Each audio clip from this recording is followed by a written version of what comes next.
बिहार में voter list के लिए विशेष गहन पुनरीक्षण यानी एसआईआर को लेकर विवाद थमा भी नहीं था कि अब चुनाव आयोग ने पश्चिम बंगाल में एसआईआर प्रक्रिया लागू करने की कवायद शुरू कर दी है। लेकिन ममता सरकार ने भी साफ कर दिया है कि चुनाव आयोग पश्चिम बंगाल में कोई खेल नहीं कर पाएगा।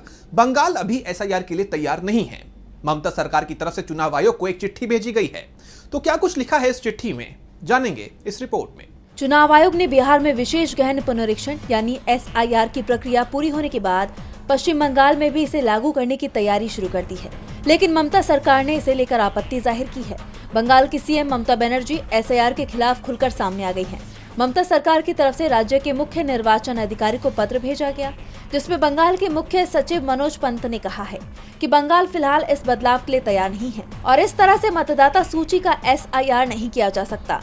इसके लिए कम से कम 2 साल लगेंगे। हाल ही में राज्य के मुख्य निर्वाचन अधिकारी ने चुनाव आयोग को एक पत्र लिखकर कहा था कि बंगाल एसआईआर के लिए तैयार है, लेकिन अब बंगाल सरकार ने उस पत्र को अस्वीकार कर दिया है। मुख्य सचिव ने आयोग के सीईओ कार्यालय को एक पत्र भेजकर राज्य की स्थिति साफ की है। उन्होंने साफ किया है कि अभी समय नहीं आया है।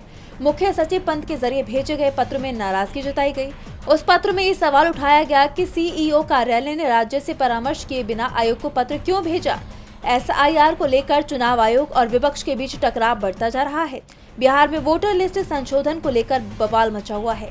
इस मुद्दे पर विपक्षी दल विरोध जता रहे हैं। विपक्ष ने एसआईआर के खिलाफ सख्त रुख अपनाया हुआ है और अब ममता सरकार के रुख ने बीजेपी की टेंशन बढ़ा दी है। डीबी लाइव की रिपोर्ट।